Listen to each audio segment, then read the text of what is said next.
Do you struggle to find answers to your pelvic health problems? Do you feel silenced in your quest to just feel better?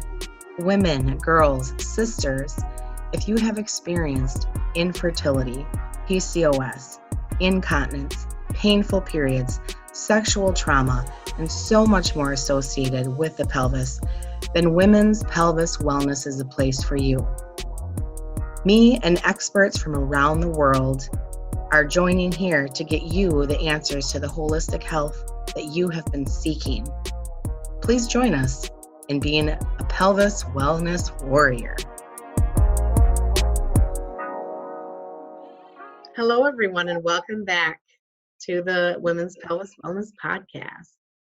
Today, I'm super excited to have this guest on because she is a very close personal friend of mine, as well as the creative genius behind all of my posts. So if you follow me on Facebook or Instagram, all those fancy, beautiful things is all her doing.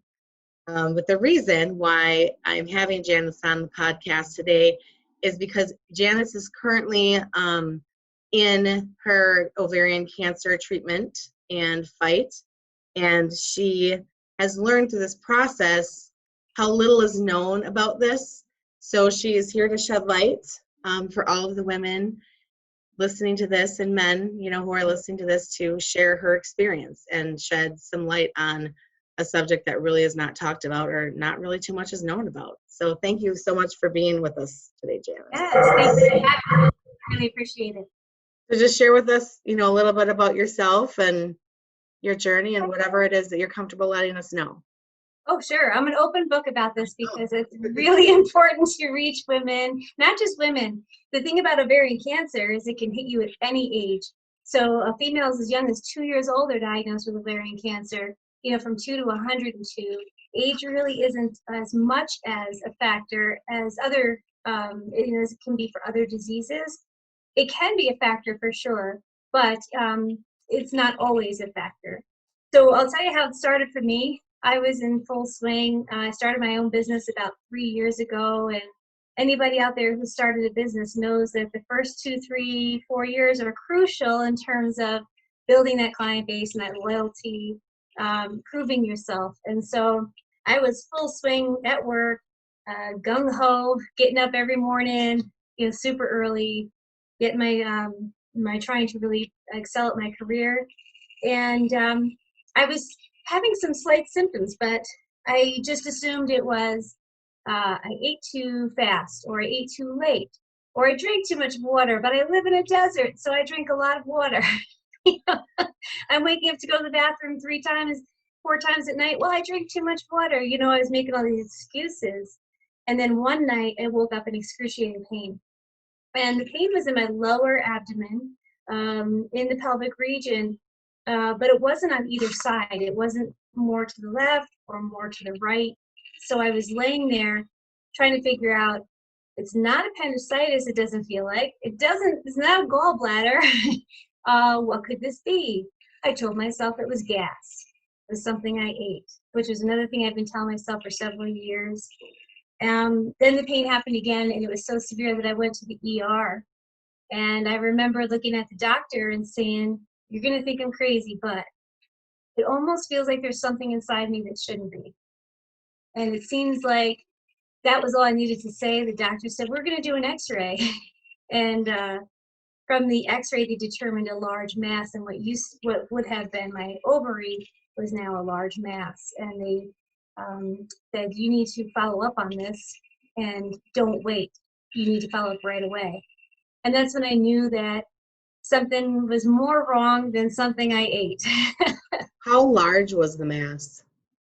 I'm not exactly sure. It was the reason why I could go find out, but the reason I didn't concentrate on the size of the mass is because I was focused on it not being cancer. Right. And so I kind of, in my mind, tuned out everything else.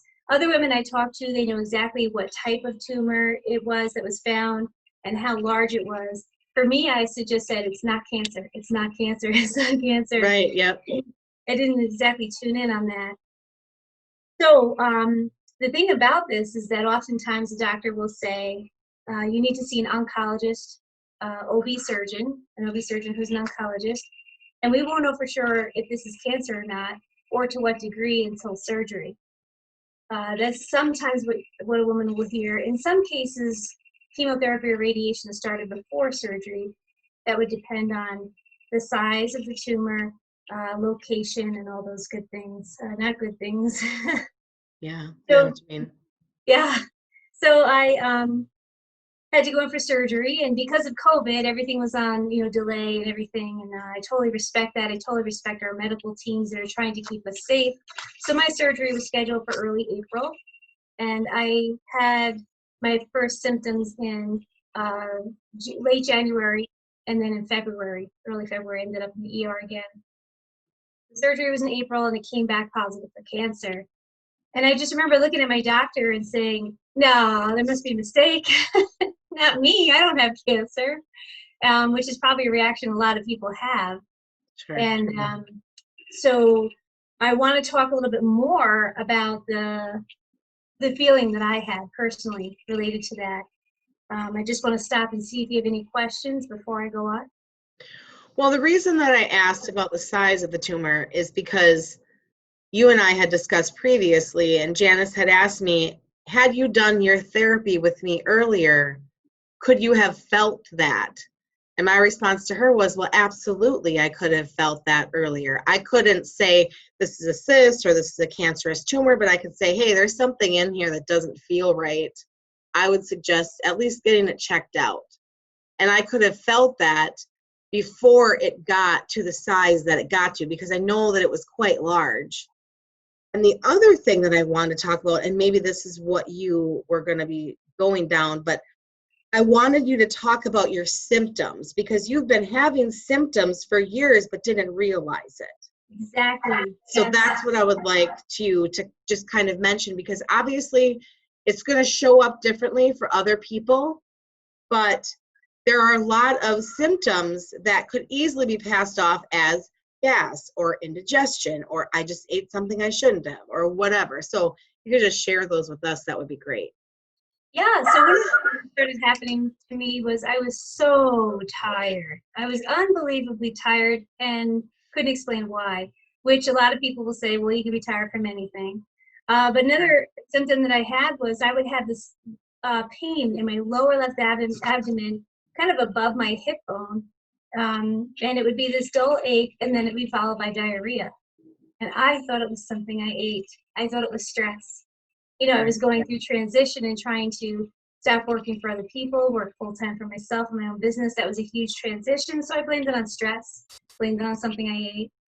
The other symptoms that came later were when I had too frequent need for urination. I suddenly had to go to the bathroom a lot. And I blamed that on living in a desert and needing a lot of water. So here I was, extremely tired, like extremely tired. And I saw my regular doctor and I said, hey, what do you think could be going on that I'm so tired all the time? And the response was, well, it could be any number of things. Yeah. You're getting older. Okay. That's a good one. Yeah. So I was out jogging and eating healthy and taking supplements and trying to not be tired. The other thing that I had was some mild lower back pain, but I'm very active. So I just assumed I was wearing, the shoes I was wearing were wrong, or I moved my back the wrong way. So the signs and symptoms of ovarian cancer are very subtle. Lower back pain, too frequent urination. You could have pain during or after intercourse. Could possibly be bleeding when you shouldn't be. You could have abdominal cramping and or abdominal bloating. So I started to look like I was pregnant. And what did women do? We blame ourselves. I've been eating too much, or I've been sitting too much because I'm trying to build my business and I'm sitting all day, and all these excuses I was making without paying attention to my body. And then one day I called you crying and saying, I could cry right now, saying, yeah, if I had just seen you for your visceral manipulation abdominal therapy for the abdomen, you could have possibly felt this. And I could have, maybe at that point, maybe it would just be pre-cancer rather than had become cancer. Maybe it wasn't cancer at all,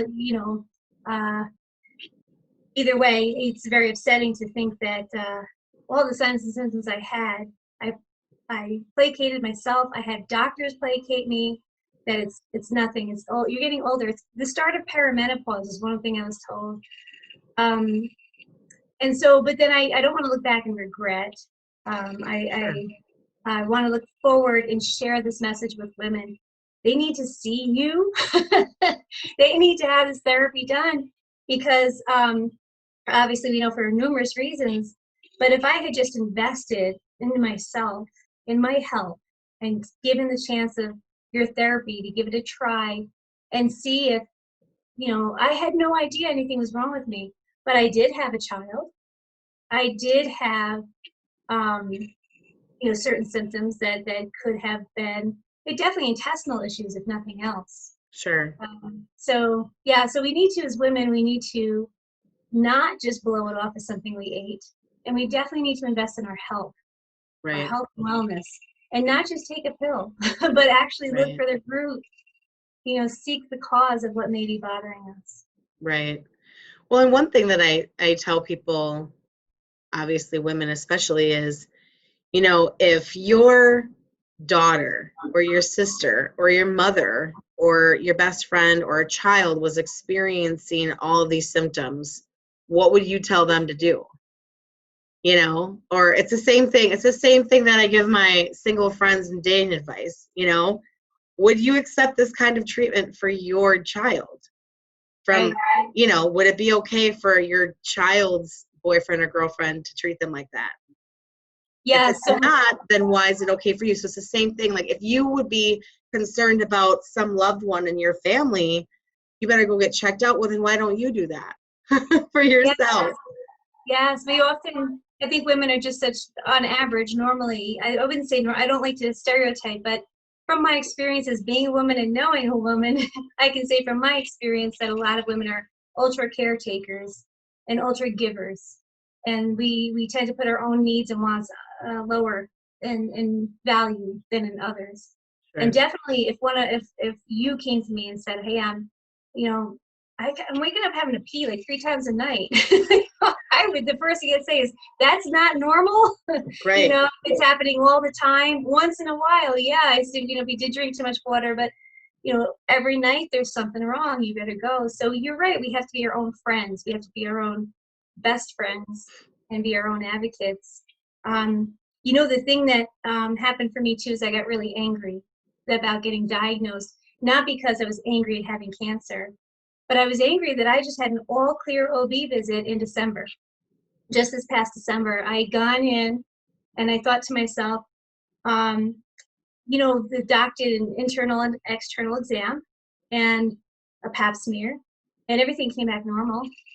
And so when I started to have other symptoms, I thought, well, the doc didn't see anything, so I just must be crazy. Right. So that's the other thing we have do. A lot of problems. Women seem to have a lot of problems that are just all in our head for some reason. Like, none of it's real. It's just all in our head.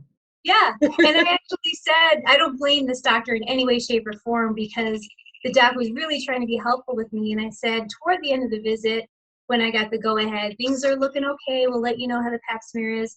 I said, she said, is there any questions you have? And I said, bladder control, needing to go frequently, and or just possibly some leakage. Is that something? And she kind of chimed in, well, I'm the same age as you, and this happens as we get older. You have a child, so did I. This happens. And I'm not blaming her in any way, shape, or form. I'm just saying that I should have at that point said, maybe I need you to check this out because it seems too much more than normal. Right. But I didn't. Part of it is the fear of what if something's wrong.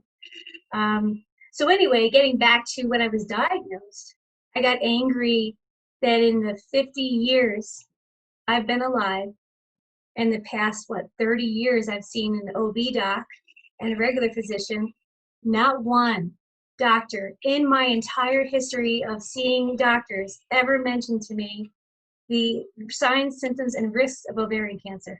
Not one. And so, nor have I. Oh, so I'm again, I love our medical staff. I love that they're out there to Yeah, save us. I love my doctor. She's right. amazing.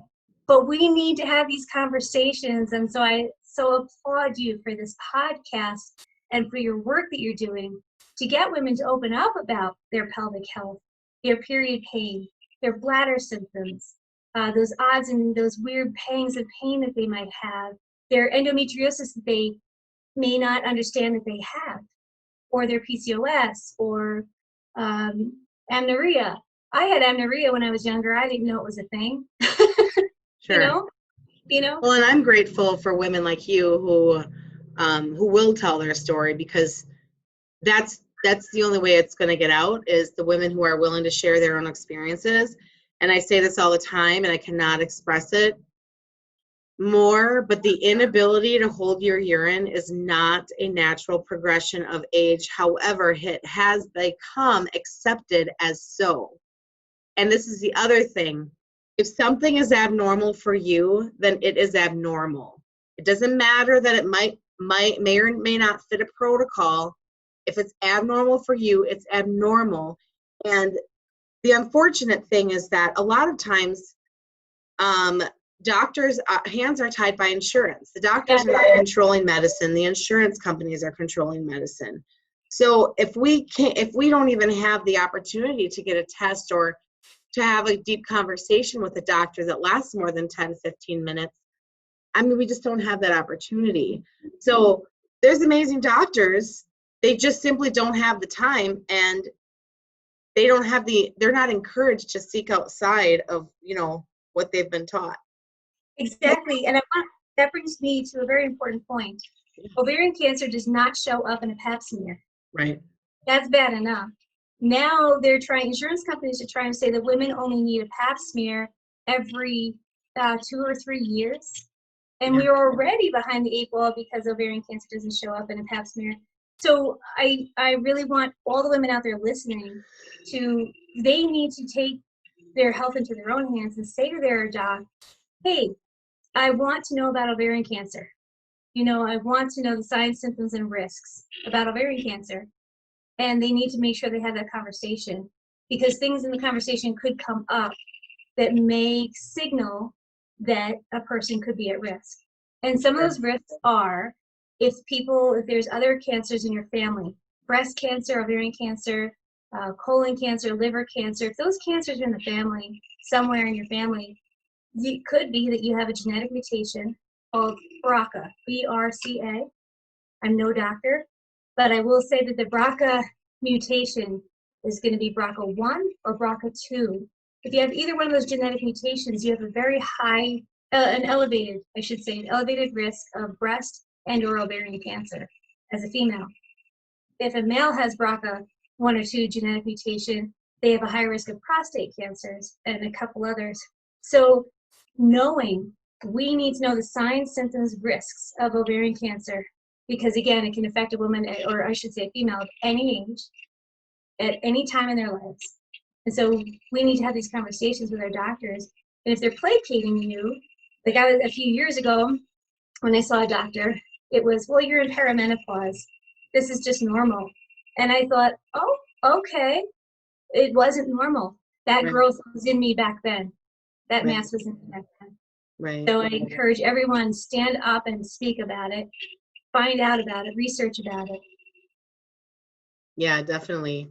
I'm actually interviewing another woman that I went to college with who was diagnosed with ovarian cancer and ended up having a complete hysterectomy before the age of 30. So, I mean, that literally changes how you feel about your whole life.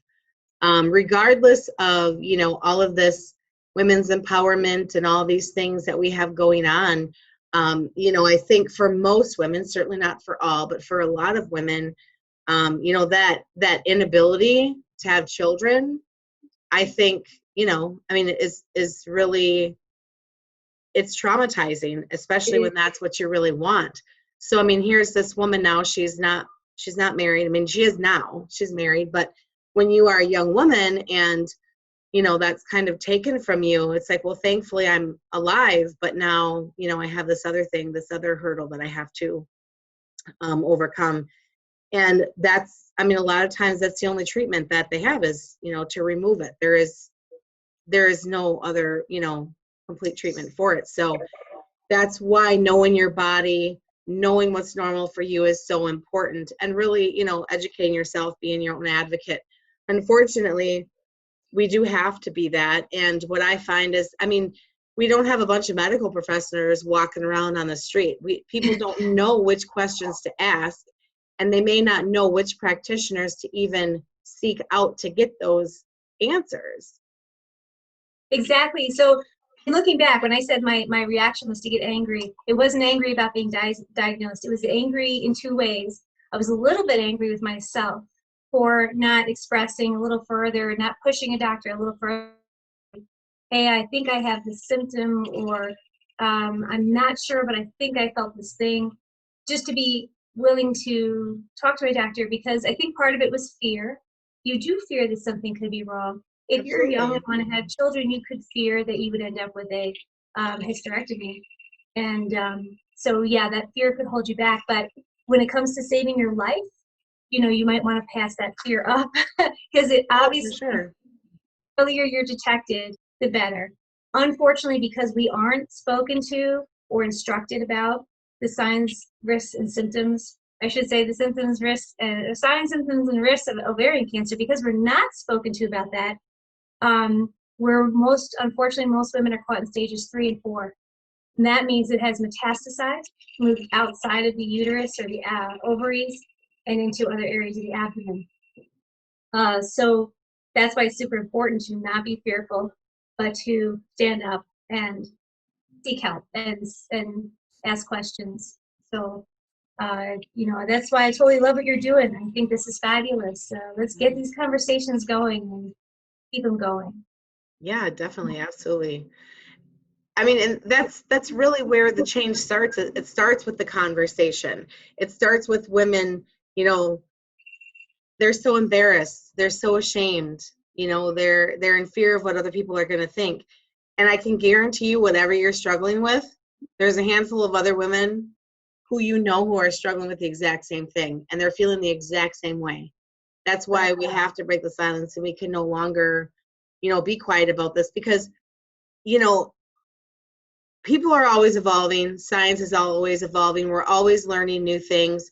And the medical community doesn't know everything.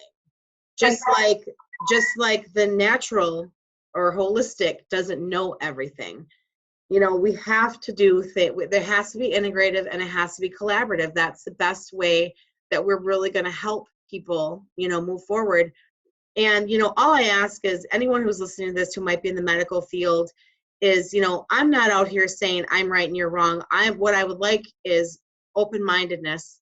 Just be open to a conversation. That's all that I ask. Be open to listening to a conversation. I agree so wholeheartedly. Most of my doctors have been very open when I ask questions, but because I was uninformed about ovarian cancer, I didn't know those questions to ask. Exactly. So I have started a petition to make it so that every OB doctor, there's kind of a range of doctors, so I'm just going to say OB affiliated doctors. I'm trying to make it so that it's mandatory that they at least have information for women about ovarian cancer, signs, symptoms, risks.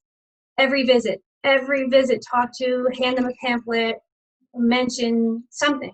And the reason why I'm advocating for that is because we're most often caught in stages 3 or 4 because we don't know about it. We don't know what questions to ask. We don't know what conversation to start. So again, like you, I don't blame anybody. I want the open conversation.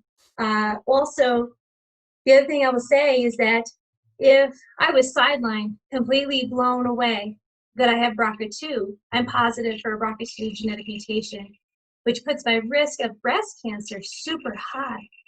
For whatever reason, it started, my risk for ovarian cancer is a little bit lower, but for whatever reason, it started that way in my body.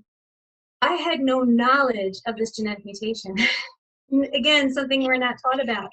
I understand there's insurance limitations. I understand that we don't want to frighten patients.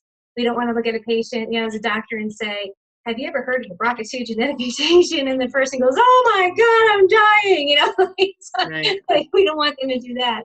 but we do Yeah. want to inform and engage in those conversations. So I'm advocating. I started a petition on petition.org, again, for this conversation to take place on every OB visit. And also, I think women should advocate in their state to not allow insurance companies to say you only need a pap smear every 2 to 3 years. That Right. is because A we lot could. can change. A lot can change in a year, let alone 3. Yes. And the other thing what I wanted to say is that right now I have a huge scar on my abdomen.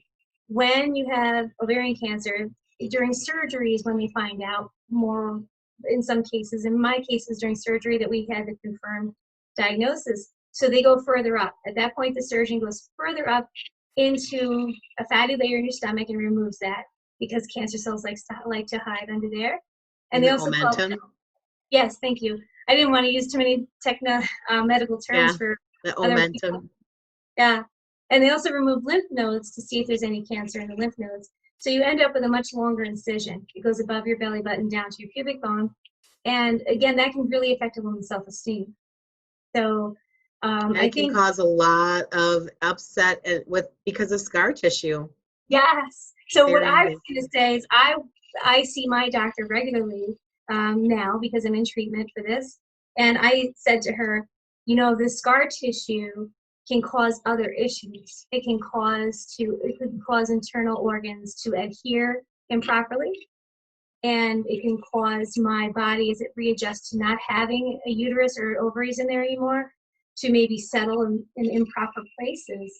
And so I said, I'm all about visceral manipulation therapy to take that scar tissue and make sure that organs are free to move. And she was all for it. awesome. Yeah. So I think a lot of doctors are open Yeah. when you know about the therapy that you give.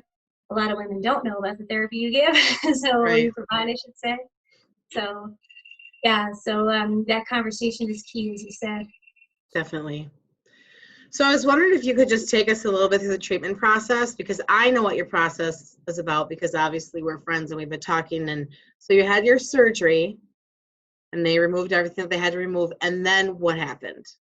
So in surgery, it was a full hysterectomy, a complete hysterectomy, and then what they call a debulking. The debulking is the omentum removal and lymph node removal to check to see if this cancer that they have found has metastasized. There's different types of tumors, there's different types of cancers. The most common is the type that starts in the fallopian tube and makes home in an ovary. And that's exactly what happened in my case. So my treatment is going to be kind of dictated toward that. Whereas a woman whose cancer may have started within her uterus or somewhere else, her treatment might be slightly different. On average, the care for ovarian cancer, the treatment up for it, is very similar. Most of us all end up with 2 types of chemotherapy, and they want 6 rounds of it. So 6 rounds of carboplatin and Taxol makes your hair fall out everywhere, no eyebrows, no eyelashes, no hair in your head. And some women find that very traumatic. But for me, that wasn't traumatic. For me, the way the chemotherapy made me feel was traumatic. I understand what chemotherapy does and what it's for, so I fully respect that. At present, there is no immunotherapy that we know of that works for ovarian cancer. Immunotherapy is this different type of treatment for cancer. We have that available for breast cancer, and right now, on average, I would say a large percentage of women who do experience breast cancer are in the upper 90 percentile for being cured for good. Right. Whereas ovarian cancer, that is far from the truth. So treatment for us is, at this point, only chemotherapy. And once you're done with chemotherapy, in my case, because I'm BRCA2 positive, my doctor has decided that I should be on a maintenance drug. And a maintenance drug is, it kind of talks to your genes a little bit, if you will, for lack of getting into too many scientific terms, and kind of tells it not to allow cancer cells to wake up and grow and accelerate. But the problem with that is that ovarian cancer is very sneaky, and cancer itself is very smart. It's for me, I'm a computer geek, right? I love computers. I love working in that. Cancer is kind of like code. It figures out your immune system's code, and it figures out how to use your immune system against itself sometimes. It figures out how to block the immune system from doing what it's supposed to do. It's all by code. It's all sending it these binary digits, if you will, to say, hey, don't do that. You're going to be on my side now, and we're going to spread this disease. So it starts with chemotherapy, surgery, chemotherapy. Some women end up in radiation. I did not. And then maintenance drugs after that. And then forevermore, you go for abdominal scans and you test your CA-125, cancer antigen 125 is a test that will reveal in your blood work. CA-125 can be elevated for various reasons, but if it's super elevated, it could be, and other symptoms associated with it, it could be an indicator that the cancer has returned or has started. Okay. So I guess, where do you sit, or where do you stand, or where are you right now, I guess? I'm on fire. Yeah, I know. I am on full fire telling everyone I meet about the signs, symptoms, and risks of ovarian cancer. Male, female, doesn't matter. I'm telling everybody. I'm on fire to make a change. So I started the petition on petition.org. I want everybody to know that link will be in the show notes. So you will have a link directly to that petition where you can sign up and you can share it. Thank you. I'm also hopefully going to be working with the National Ovarian Cancer Coalition to start a group in the state that I live in to, again, be an advocate, not so much support as it is to be advocate and to spread knowledge about this disease. And so I'm on fire to make a change, because I may be alive for 30 years, or I may only be alive for 3 more years. I personally don't know. None of us do. My risk is a little higher, where I'm in that category where my life could be cut short a little sooner than others in terms of disease. So I'm going to spend every minute that I have when I'm not enjoying my wonderful career to be an advocate for women of all ages regarding their abdominal health. Wonderful. Yeah. No, thank you for that. That's so great. And I always tell people too, it seems like when you have a healer in whatever aspect they're healing, and it's a woman and she's so passionate, it usually happens because she didn't get answers when she was going through it. So then she goes on to heal. She had to find out how to heal herself. So then she, again, starts her own business and goes on trying to help people heal from the same thing, that she healed from. And I've been learning so much, in this process along the way, just from being your friend, and obviously, having you on here. And again, thank you so much for being on. And is there any, are there any, last words that you might want to just kind of share with people before we go? Last words, it sounds so last words. You never say that to someone who's got a bald head. No, just teasing. I know, right? I would say the most thing you can do is try to keep a sense of humor about the disease if you have an illness, because you have to try to keep your spirits up and believe that what you're going through, you're definitely not alone. There's people all over the world going through similar or worse. And so keep your sense of humor. Seek healers of all types, like you can do. I've contacted you for readings and Reiki and whatever else might be there. Definitely check out visceral manipulation therapy, because it could be, it could really make a difference in your life. And so yeah, just try to keep a sense of humor, stay positive, stay hopeful, and where someone else is weak, we're strong, and look for your strengths and celebrate them. Absolutely. Thank you. Thank you for being on. Thank you for sharing your story with us. I really appreciate it. Okay. Thank you. So just to remind everybody, Janice's links, how to find her, how to find her petition, will all be in the show notes. And yeah, like I said, thanks again. Have a wonderful day. You too. Thanks. Bye, everybody. Thank you for joining me today on Women's Pelvis Wellness, where you can be heard. Because remember, if you're not being heard, you're not being helped. Please join my Facebook group by the same name, Women's Pelvis Wellness, and join a community of women who are there for you to support you, guide you, and love you through your pelvic health struggles. Also, this is a great place to check out my new class schedule. Thank you for joining me and becoming a pelvis wellness warrior.